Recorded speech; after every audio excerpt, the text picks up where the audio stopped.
Para você que está chegando agora, a gente segue fazendo aqui a análise do debate de ontem, o primeiro entre os candidatos à presidência. A gente traz agora um resumo com as principais falas, os principais momentos desse encontro. Durante o debate na Band, o presidente Jair Bolsonaro disse diretamente para Lula que o governo petista foi o mais corrupto da história. Segundo o Palocci, tudo no seu governo foi aparelhado, tudo, exceto o Banco Central. Então, se todo mundo fazia malfeitos, roubava, desviava, só o ex-presidente não sabia. E o Palocci conclui, na sua delação premiada, que foi-lhe reservada uma conta no exterior de 300 milhões de reais, que o senhor recebia pacotes dele mesmo, 50 mil reais, a título de propina. O seu governo foi marcado pela cleptocracia, ou seja, um governo feito à base de roubo. E essa roubalheira era para conseguir apoio dentro do parlamento. Não era apenas para o ex-presidente Lula, era para ele também conseguir apoio dentro do parlamento. Sim, o seu governo foi o governo mais corrupto da história do Brasil. Questionado sobre o financiamento de auxílios sociais, Lula acusou o chefe do executivo de mentir e afirmou que a Petrobras foi privatizada, levando Bolsonaro a rir e rebater a declaração. O candidato, ele adora citar números absurdos que nem ele acredita e saber o seguinte: já vendeu a Eletrobras, já vendeu a BR, está fatiando a Petrobras, privatizou a BR.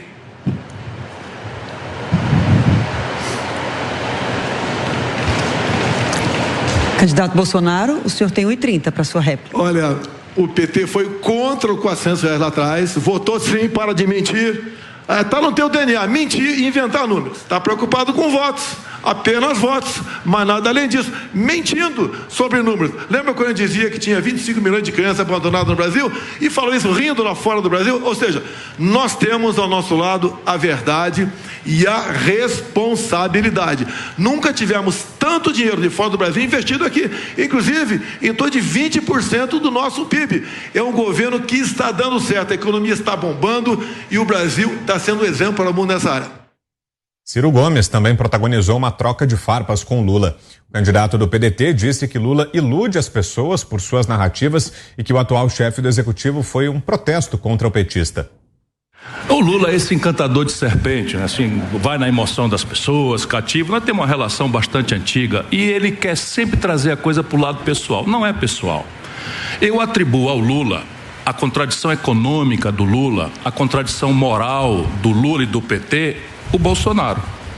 Eu não acho que o Bolsonaro desceu de Marte com essas contradições todas. O Bolsonaro foi um protesto absolutamente reconhecido respeitosamente por mim contra a devastadora crise econômica que o Lula e o PT produziram e que ele apaga. Ele faz números assim e esquece. Mesmo assim, Ciro, nós ainda vamos conversar. E você vai pedir desculpa porque você sabe que você está dizendo inverdades a meu respeito. Você sabe que está dizendo inverdade. O petista ainda provocou o Ciro dizendo que ele teria fugido para Paris para não apoiar o PT contra Bolsonaro em 2018 e foi rebatido. Eu não saí do Brasil para não votar no Haddad. Estava preso. Eu não saí do Brasil para não votar no Estava preso.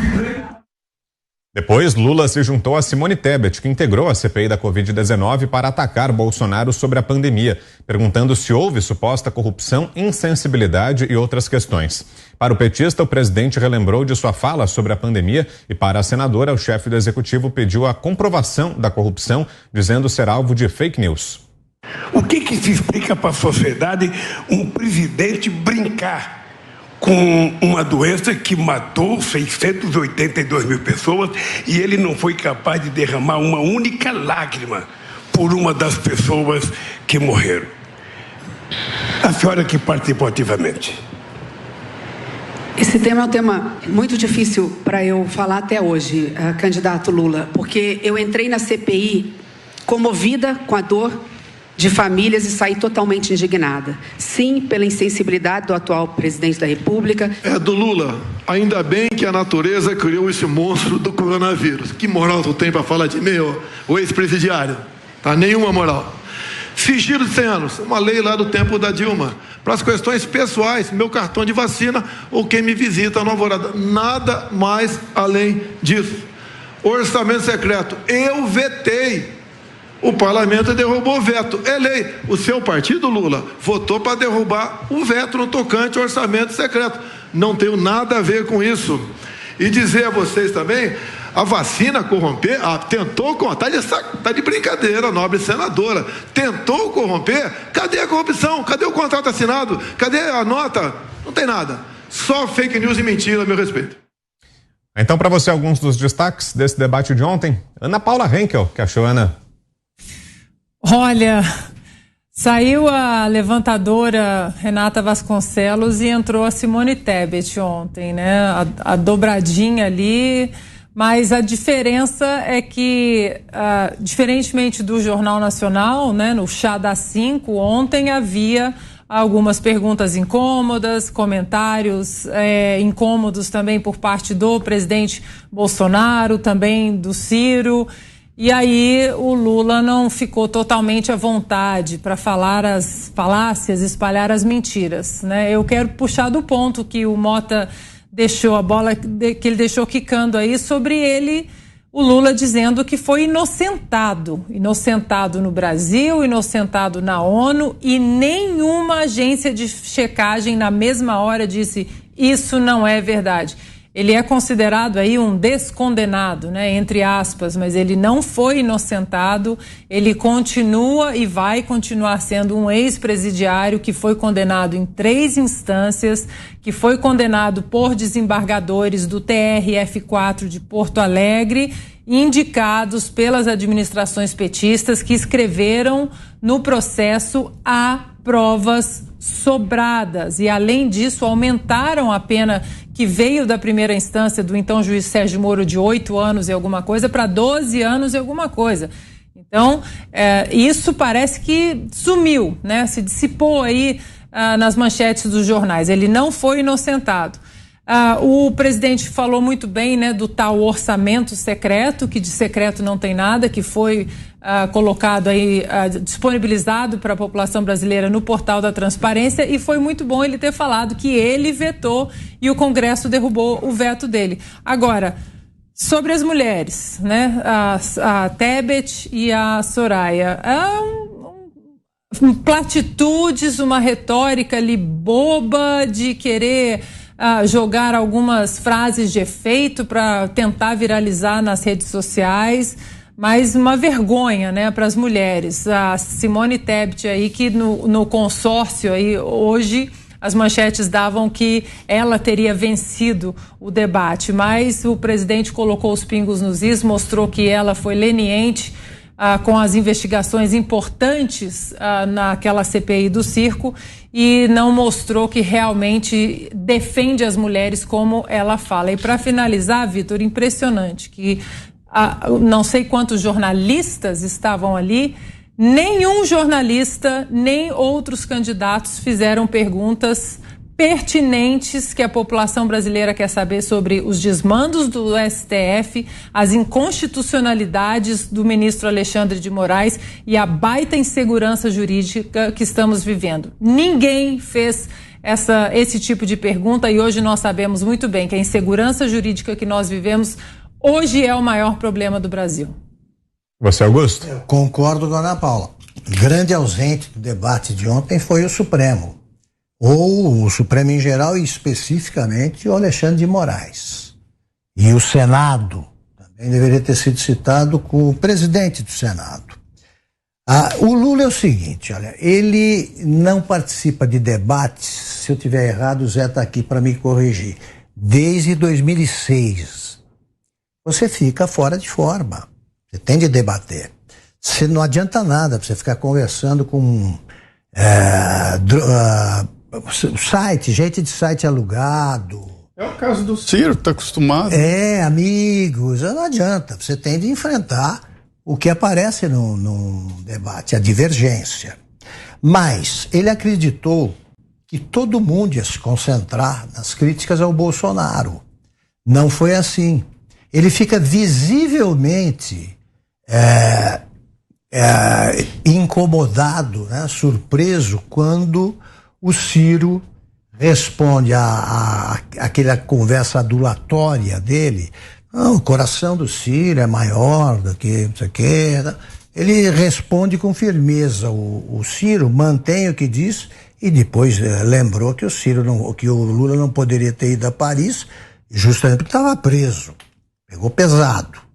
E o Lula foi ficando meio desconcertado com isso, porque toda pergunta sobre corrupção no governo dele, na era PT, ele respondia com leis que ele tinha baixado, órgãos que tinha criado, e no meio disso mentiu bastante. Ele tentou saltar o governo Dilma. Eu saí com a inflação assim, desemprego tal, e veio o poste que fez o que fez.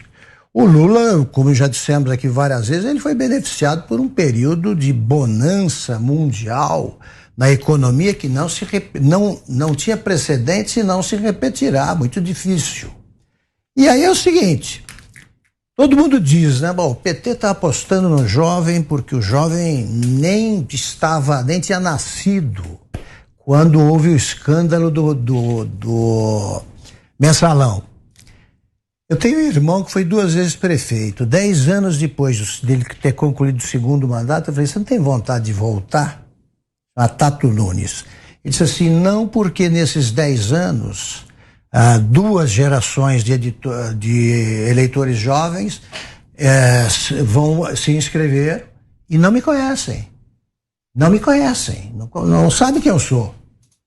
O Lula, ele é desconhecido por uma geração de jovens, ou 2, e ele acha assim que basta lançar a candidatura, esses jovens vão dizer que foi absolvido, não, então esse cara aí tem tudo para votar. Não é assim. Quando os jovens não conhecem o político, ele tem de se reapresentar e ele não sabe o que dizer. Ele fica citando coisas que eu, quando comecei a votar, se me falassem do Eurico Dutra, eu saberia que quem é. Se ele fosse candidato, queria conhecer outra vez. Tremendo engano. Segundo, repercute muito mais que um debate que não tem audiência tão grande, repercutem mais os recortes que se seguem ao debate e foram usados com muito mais inteligência pelo Bolsonaro. Então aparece o Ciro, não, você quer, porque vocês têm de se conectar com o meu coração. Aí aparece ele gritando aqui, que ele gosta de se ter. Frouxo, filho da puta! Então o Ciro Doce é uma invenção daquele marqueteiro que foi preso. Então tá tudo ali, ele aparece depois o que é o verdadeiro. Aparece o Lula. O Lula foi muito mal, naquela hora parece que ele está perplexo, eu não sei o que aconteceu, se alguém disse que tinha terminado o tempo, não sei o que deu. E a certa altura ele também diz o seguinte, pedalada, ninguém vai ser preso por motociato, ele não sabe o que é motociato. A única semelhança entre as coisas é que bicicleta é meio sobrinha, prima da moto, só se for isso aí. Porque ele não sabe o que é, então. É uma manifestação política em que, em vez de carro, você usa, estou falando para o Lula, você usa moto. Simples assim. E ele se perdeu. Acho que no debate ele ficou perplexo com pessoas que ele acha que estarão com ele no 2º turno, sustentando o debate, e também quando você enfrenta o Bolsonaro, que foi mais Bolsonaro que nunca, e diz aí, o ex-presidiário, né, roubar pra burro aí no teu governo, é uma verdade dita de maneira rude, mas correta, é verdadeira, e o Lula tá vendo agora o que é falar com gente que não tem medo do governo dele, muito menos do PT. Você, Zé, em cima dessas falas que trouxemos, que destaca? Primeiro aquela travada do Lula, né? Mostrando que a cabeça dele não anda muito boa, não, né? Deu aquela travada. E também o medão que ele estava exatamente desse debate. O presidente Jair Bolsonaro chamou por 2 vezes o Lula de ex-presidiário durante o debate. Por outro lado, também fez uma referência da cleptocracia. uma derivação da cleptomania, que é a mania de roubar, né? Cleptomania é um distúrbio de personalidade que visa roubar, clepto e kratos. E kratos, governo, daí ele criou a cleptocracia, que é um nome que faz uma derivação exatamente da cleptomania.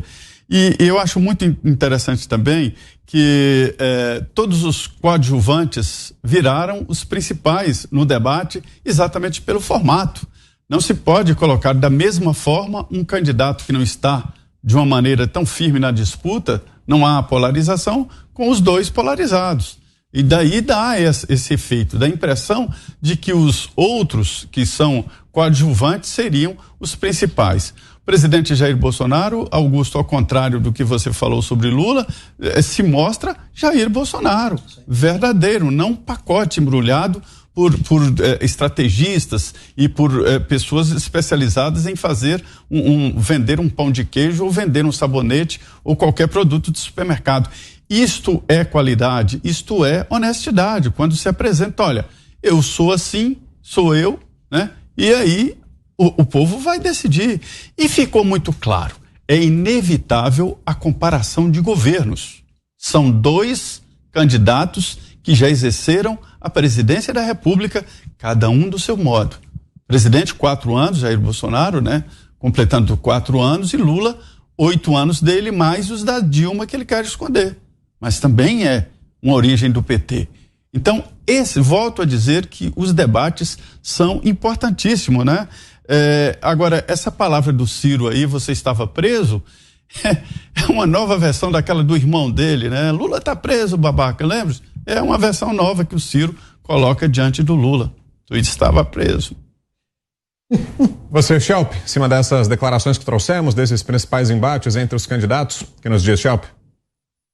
Isso mesmo, né? Os candidatos menores, digamos assim, os que estão mais abaixo nas pesquisas, acabam tendo a mesma exposição que os outros, porque têm o mesmo tempo para falar, e eles não são tão vidraça como são, obviamente, o ex-presidente Lula ou o presidente Jair Bolsonaro, ambos porque já ocupam ou já ocuparam o cargo de presidente, portanto tem mais a serem cobrados, obviamente. A gente tem aí no caso de Lula os grandes escândalos de corrupção, no caso de Bolsonaro, a questão econômica da fome, por exemplo, que ele não conseguiu responder bem. Ele foi questionado sobre uma afirmação que ele fez recentemente, que deixou transparecer, passou a ideia de que ele estava minimizando a gravidade da situação no Brasil, de número de pessoas que estão em situação de vulnerabilidade. Ele depois tentou explicar, mas não conseguiu ser enfático o suficiente em relação a isso. E, obviamente, na questão da pandemia, que foi um tema que ele tentou evitar também a qualquer custo, né? Quando foi perguntado mais diretamente em relação a vacinas e outras questões aí da pandemia, ele falou algumas frases de efeito que são repetidas à exaustão, como, por exemplo, a questão do fica em casa e tal, mas não conseguiu responder também de maneira mais enfática, acabou também tentando sair pela tangente. Em relação a Simone Tebet, é importante pegar a fala inteira, né? Porque ela, na sequência, depois dessa fala aí que ela comenta sobre as vacinas, que ela é perguntada, né? Lula tenta fazer uma dobradinha com ela faz depois também uma crítica ao próprio Lula. Algo muito parecido aconteceu no debate para governador em São Paulo, quando Fernando Haddad tentou fazer uma dobradinha com Rodrigo Garcia para criticar Tarcísio de Freitas e acabou levando uma canelada, né? Então, essa estratégia, digamos assim, daquele que está liderando as pesquisas, de tentar usar os outros candidatos menos bem colocados na pesquisa como escada, muitas vezes acaba saindo pela culatra.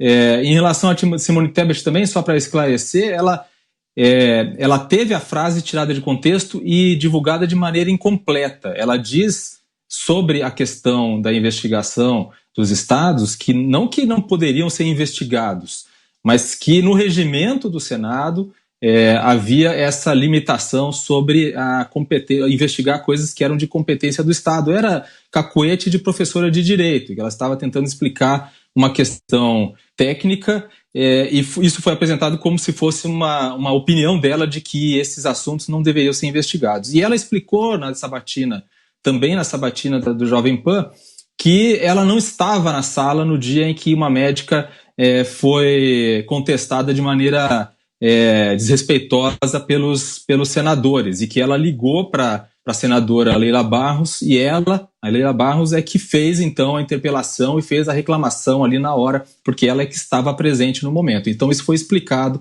por ela também aqui na sabatina da Jovem Pan.